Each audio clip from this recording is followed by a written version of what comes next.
That's the camera we use. These were replaced when we moved to Salford because the other cameras were tape cameras.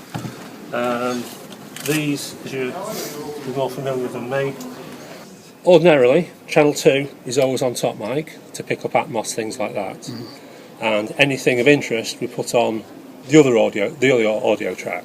Okay, back of the camera is that unit there, which is 2 radio mic receivers. In there, someone said about sound man. That's me as well. Oh. So those are 2 radio mics, digital ones that we use now. Okay? With little fluffy things on because we've been outside today in the wind. Yeah. And you can get away with bad pictures, but you can never get away with bad sound, as you all know. If you get any wind noise whatsoever, it's horrible. You can get away with a few splats and a few dodgy pans and all the rest of it, but bad audio, never get away with. Also in there, we've got that, which is the workhorse of what we do.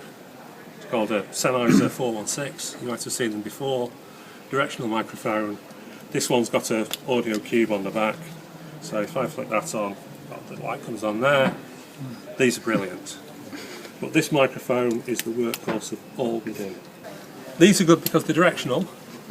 So if I'm talking like that and you're talking, it hits the side, it doesn't really pick it up that much. It's not as good as a lip mic, but it's good. So we use that for 90% of the stuff. Also, you can cable it in if for any reason you think that the radio might work. What else have we got in there?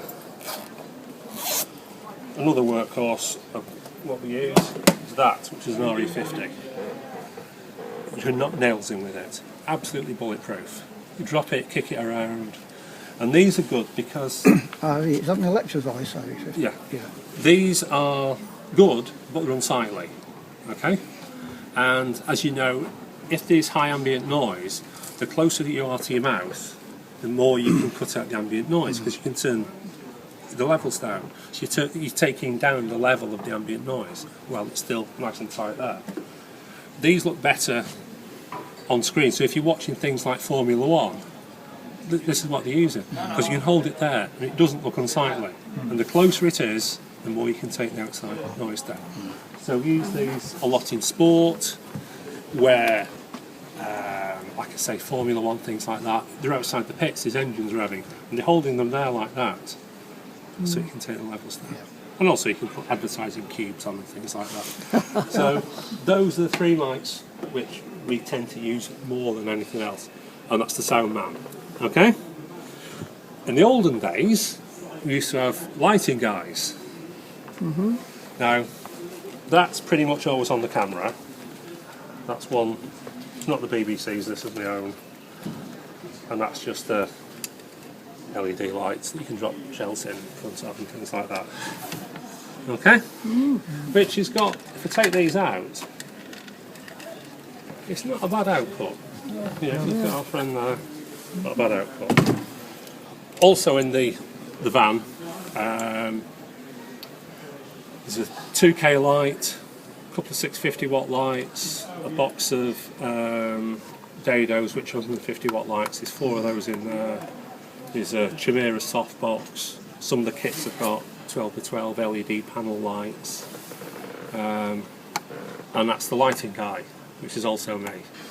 So in the space of 10 years, it's gone down from 3 people to 1 person. The problem with that, of course, is that you take the blame for everything. Of course.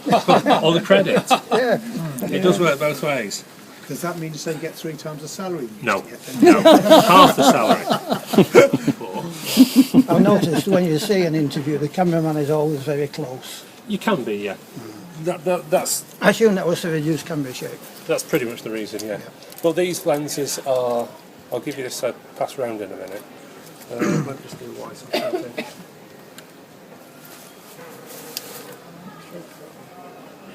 Right, to give you an example. If I am... Who's a good edge of frame? You. If I go to there, you're in shot. So that's how wide it is. Wow. And the other side of shot is... I can just see that lady there. So it's not bad. It's pretty much 90 degrees. If you stand in the corner of the room, you can nearly see all four walls. If I... And not much distortion. No distortion. There's no barreling or anything. At the other end of the lens, if I put the 2 times in and zoom into you, sir, I don't know your name. Electricity bill. But I can get from your lips to the top of your glasses. That's the other end of the zoom. So, it's not bad. So, who wants to have a play with it?